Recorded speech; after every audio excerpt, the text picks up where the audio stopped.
Good evening. This is Orson Welles, your producer of a special series of broadcasts presented by the makers of Pabst Blue Ribbon, the Mercury Summer Theater of the Air.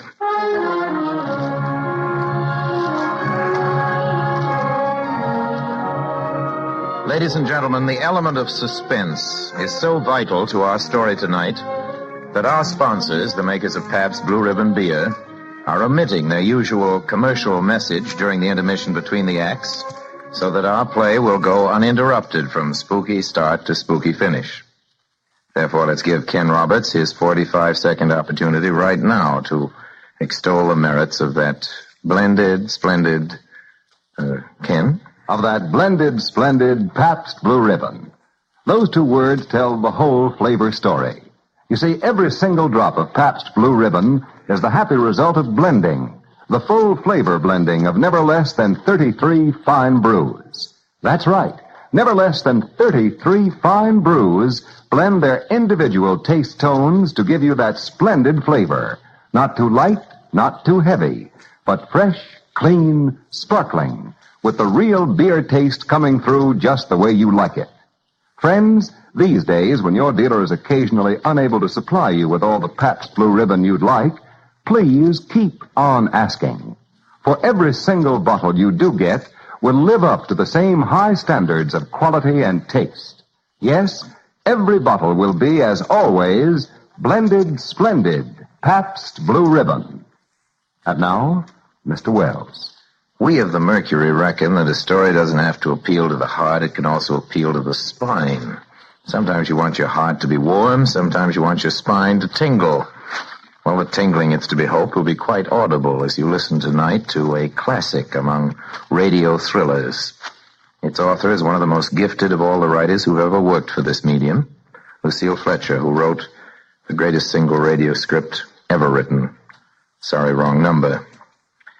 The title of this, her terrifying little tale of Gru for this evening, is another spine tingler by name The Hitchhiker.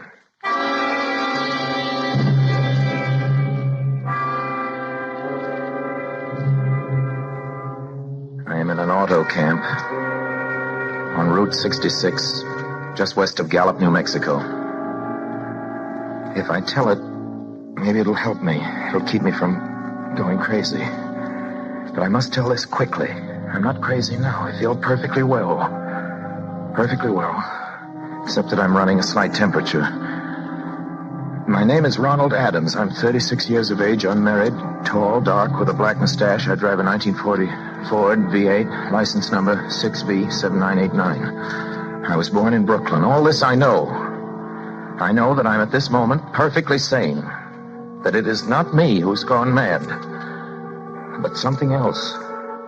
Something utterly beyond my control. But I must speak quickly. At any moment, the link with life may break. This may be the last thing I ever tell on Earth. The last night I ever see the stars.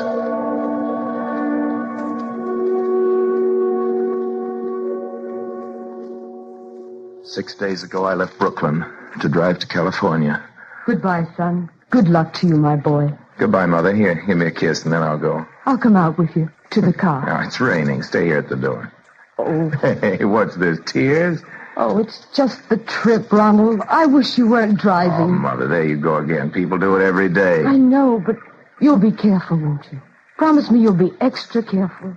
Don't fall asleep or drive fast or pick up any strangers on the road. Strangers? Don't you worry. There's anything going to happen. It's just 8 days of perfectly simple driving on smooth, decent, civilized roads with a hot dog or a hamburger stand every 10 miles. I was in excellent spirits. Drive ahead. Even the loneliness seemed like a lark. But I reckoned without him. Crossing Brooklyn Bridge that morning in the rain, I saw a man leaning against the cables. He seemed to be waiting for a lift. There were spots of fresh rain on his shoulders. He was carrying a cheap overnight bag in one hand. He was thin, nondescript, with a cap pulled down over his eyes. He stepped off the walk, and if I hadn't swerved, I hadn't swerved, I'd have hit him. I almost did. Almost did hit him. Now, I would have forgotten him completely, except that just an hour later, while crossing the Pulaski Skyway over the Jersey Flats, I saw him again. At least he looked like the same person. He was standing now with one thumb pointing west. I couldn't figure out how he'd got there, but I thought maybe one of those fast trucks had picked him up, beat me to the Skyway, and let him off. I didn't stop for him. Then, late that night, I saw him again. It was on the new Pennsylvania Turnpike between Harrisburg and Pittsburgh. It's 265 miles long with a very high speed limit. I was just slowing down for one of the tunnels when I saw him standing under an arc light by the side of the road. I could see him quite distinctly. The bag, the cap, even the spots of fresh rain spattered over his shoulders. He hailed me this time.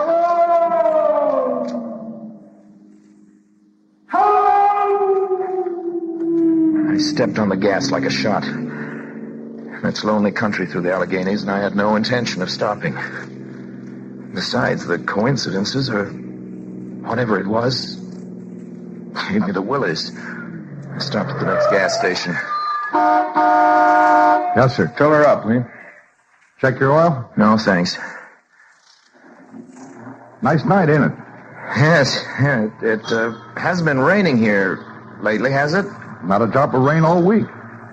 Oh, no? I suppose that hasn't done your business any harm. Well, people drive through here all kinds of weather. Mostly business, though. Ain't many pleasure cars out in the turnpike this season of the year. I guess not. What about hitchhikers? Hitchhikers here? Why, what's the matter? Don't you ever see any? A guy'd be a fool to start out to hitchhike on this road. Look at it. Then you never see anybody? No. Maybe they get a lift before the turnpike starts. I mean, you know, just before the toll house. But then it's a mighty long ride. Most cars wouldn't pick up a guy for that long a ride. This is pretty lonesome country here, mountains and woods. Yeah. Hey, you ain't seen nobody like that, have you? Oh, no, it's just a technical question. Oh, I see. Well, that'll be $1.49 with the tax.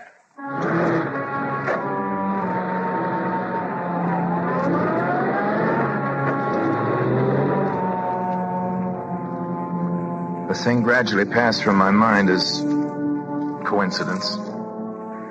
I had a good night's sleep in Pittsburgh. I didn't think about the man all next day until just outside of Zanesville, Ohio.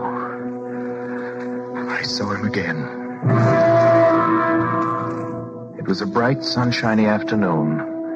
The peaceful Ohio fields, brown with the autumn stubble, lay dreaming in the golden light.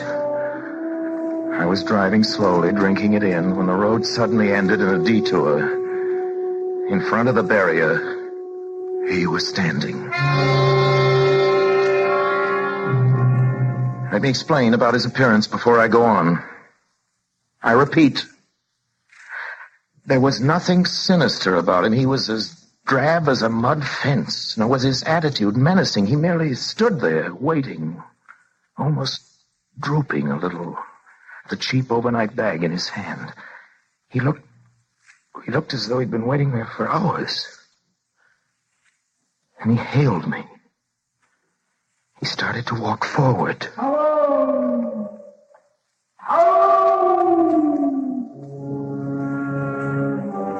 I'd stopped the car, of course, for the detour.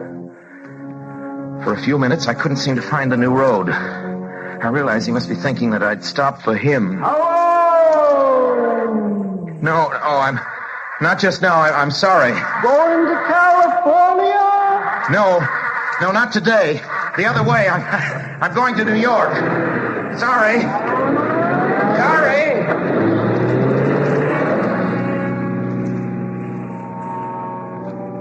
After I got the car back onto the road again, I felt like a fool. Yet the thought of picking him up, of having him sit beside me, was somehow unbearable. Yet at the same time, I felt more than ever unspeakably alone. Hour after hour went by. The fields, the towns ticked off one by one. The lights changed. I knew now that I was going to see him again. And though I dreaded the sight, I caught myself searching the side of the road, waiting for him to appear.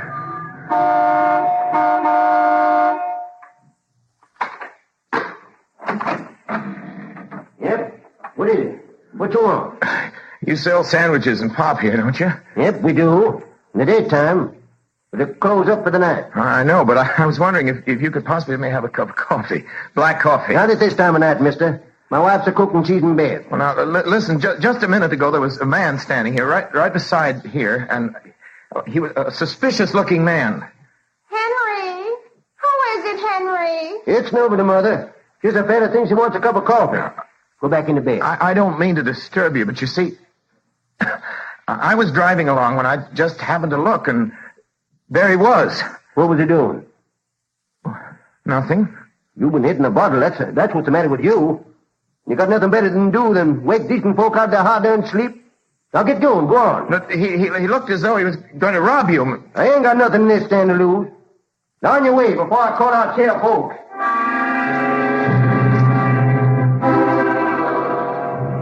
I got into the car again and drove on slowly. I was beginning to hate the car. If I could have found a place to stop to rest a little, but I was in the Ozark Mountains of Missouri now. Few resort places there were closed. I had seen him at that roadside stand. I knew I'd see him again. Maybe at the next turn of the road. I knew that when I saw him next, I'd run him down.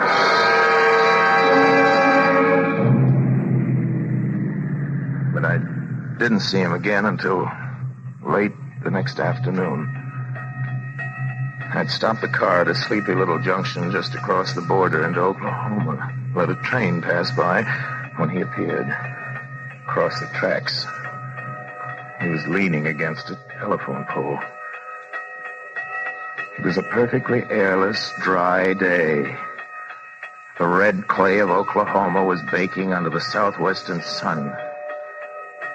Yet there were spots of fresh rain on his shoulders. I couldn't stand that. Without thinking, blindly, I started the car across the tracks. He didn't even look up at me. He was staring at the ground. I stepped on the gas hard, veering the wheel sharply toward him. I could hear the train in the distance now, but I didn't care. Then, something went wrong with the car. It stalled right on the tracks. The train was coming closer. I could hear its bell. Her cry, its whistle crying. Still, he stood there. And now I knew that he was beckoning. Beckoning me to my death.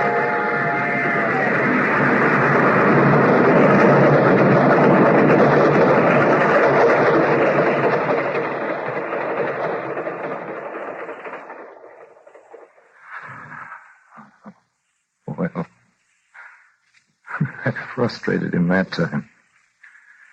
The starter had worked at last. I managed to back up, but after the train had passed, he was gone. I was all alone in the hot, dry afternoon.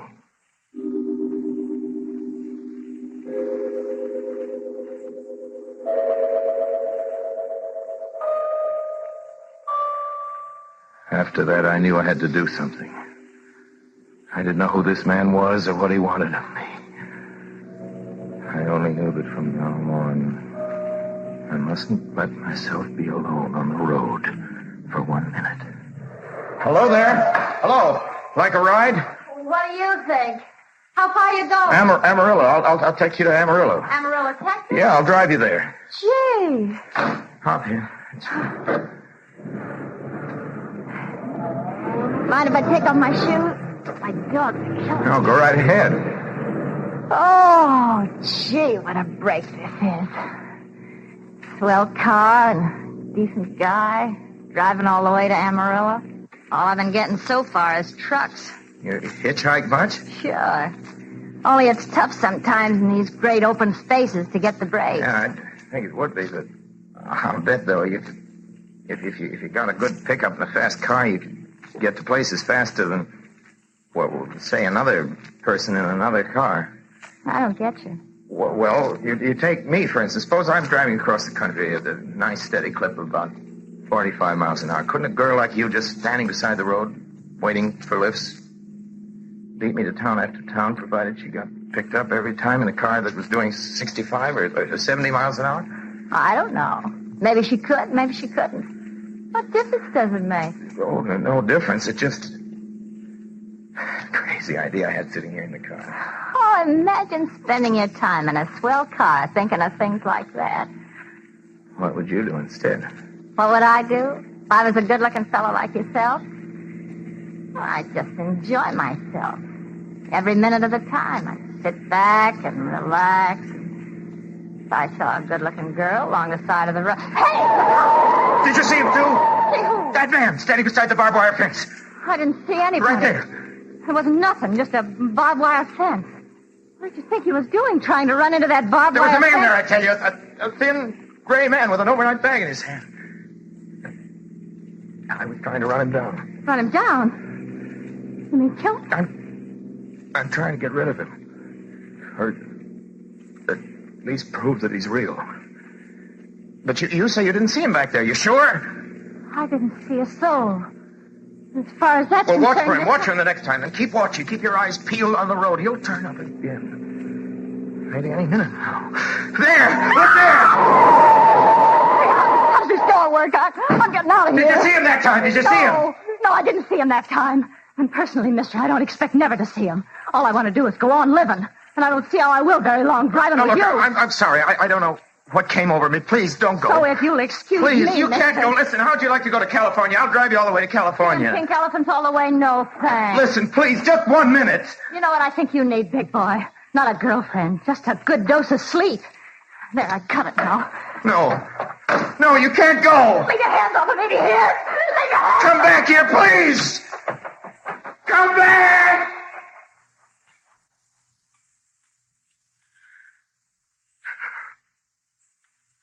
She ran from me. As if I was some kind of monster. A few minutes later, I saw a passing truck pick her up. I knew then that I was utterly alone. I was in the heart of the great Texas prairies. There wasn't a car on the road after the truck went by. Trying to figure out what to do, how to get hold of myself. If I could find a place to rest, or even if I could sleep right here in the car. Just a few hours and sleep. Just along the side of the road. I was getting my winter overcoat out of the back seat to use as a blanket. Just as a blanket. When I saw him coming toward me. Coming toward me. Emerging from the herd of moving steer. I didn't wait for him to come any closer. Maybe I should have spoken to him then. Fought it out then and there, for now he began to be everywhere. Whenever I stopped, even for a minute, for gas, for oil, for a drink, a pop, a cup of coffee, a sandwich, he was there. I saw him standing outside the auto camp in Amarillo that night when I dared to slow down. He was standing near the drinking fountain, a little camping spot just inside the border of New Mexico. He was waiting for me outside the Navajo reservation where I stopped to check my tires. I saw him in Albuquerque where I bought 10 gallons of gas. I was afraid now. Afraid to stop. I began to drive faster and faster. I was in lunar landscape now. The great arid mesa country of New Mexico. I drove through it with the indifference of a fly crawling over the face of the moon. And now he didn't even wait for me to stop. Unless I drove at 85 miles an hour over those endless roads. He waited for me. At every other mile. I see his figure. Shadowless. Flitting before me. Still in its same attitude. Over the cold and lifeless ground. Flitting over dried up rivers. Over broken stones cast up by old glacial upheavals. Flitting in the pure and cloudless air.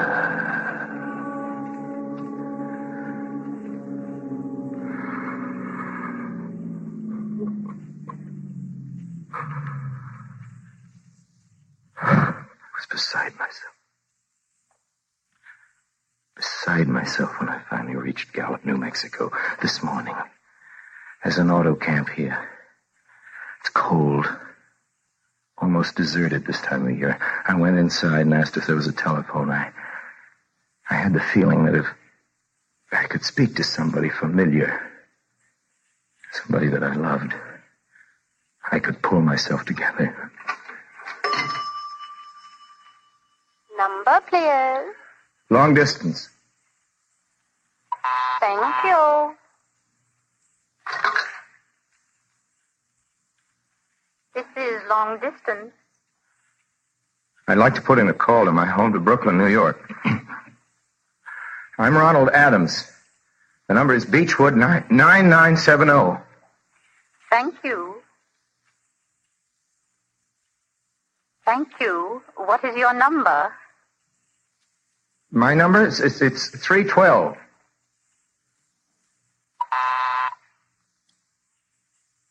Albuquerque.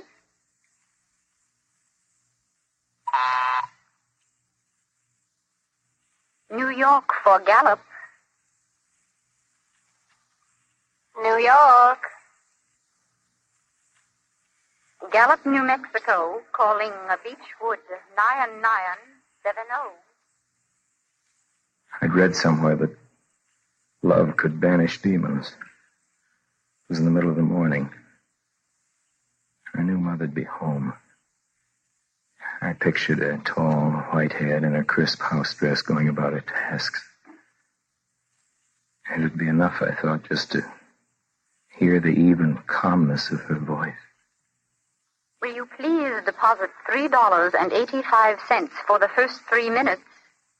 When you have deposited $1.50, will you wait until I have collected the money?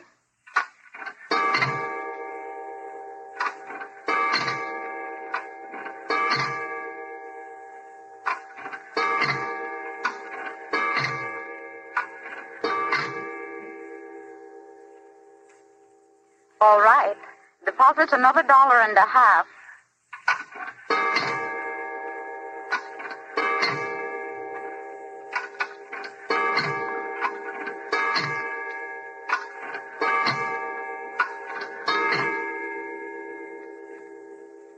Will you please deposit the remaining 85 cents?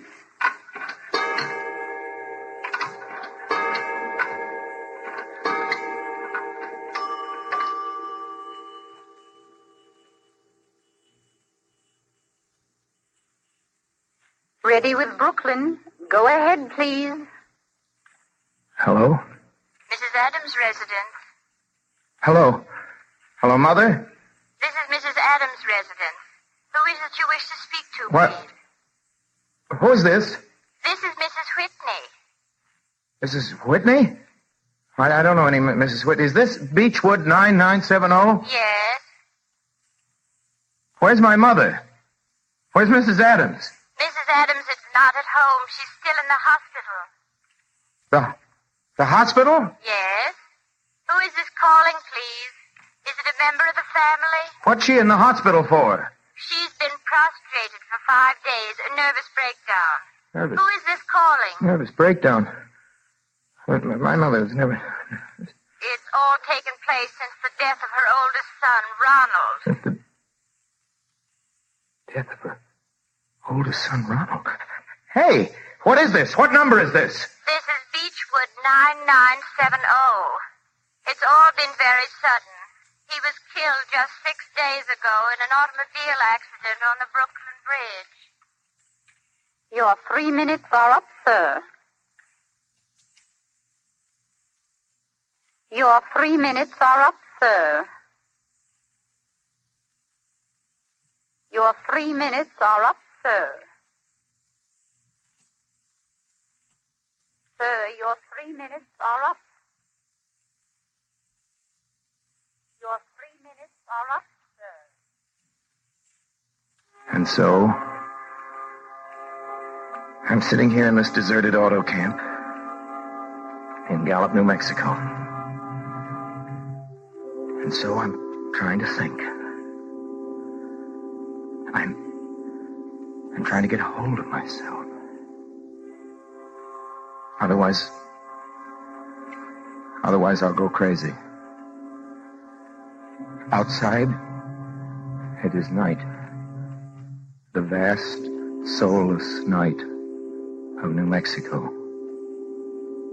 1,000,000 stars are in the sky. Ahead of me stretch 1,000 miles of empty mesa and mountains, prairies, desert. Somewhere among them, he is waiting for me. Somewhere I shall know who he is and who I am.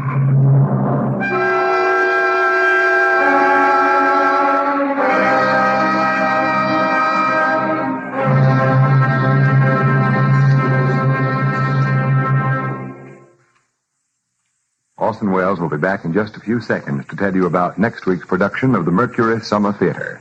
But first, the makers of Pabst Blue Ribbon wish to remind you that though you may not be able to get Pabst Blue Ribbon every time you want it in these days of grain restrictions, it is well worth your while to keep asking, for every bottle you do get will continue to live up to its name. And speaking of grain restrictions, not a single grain of wheat is being used in the brewing of beer and ale. And the grains that are being used by breweries are not the grains wanted for famine relief. Now, let me repeat. When you do get Pabst Blue Ribbon, you can be sure this truly great beer will be, as always, the happy blending of never less than 33 fine brews. As always, blended, splendid Pabst Blue Ribbon. Now, here is Orson Welles. Well, next week, ladies and gentlemen, we bring to your radio another Mercury favorite. We hope a favorite of yours. You've asked for it many times. We've performed it many times. Jane Eyre. And Jane will be played by a Mercury actress who was heard tonight and has been heard so often on our shows. One of the most gifted people we know in our business, Miss Alice Frost. Jane Eyre, then, with Alice Frost and your obedient servant. That's the same time next week, same station. Please join us. Until then, speaking for my sponsors, the makers of Pabst Blue Ribbon beer, for all of us on the Mercury Theater, including Bernard Herrmann, who wrote and conducted the music on this program, I remain, as always, obediently yours.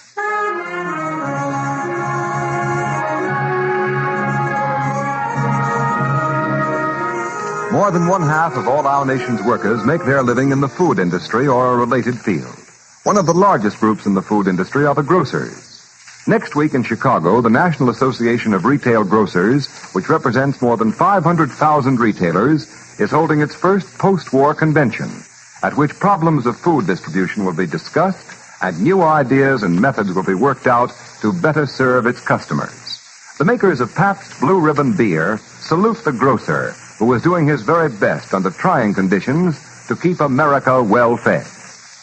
This program came to you through the courtesy of the Pabst Brewing Company of Milwaukee, Wisconsin, makers of blended, splendid Pabst Blue Ribbon.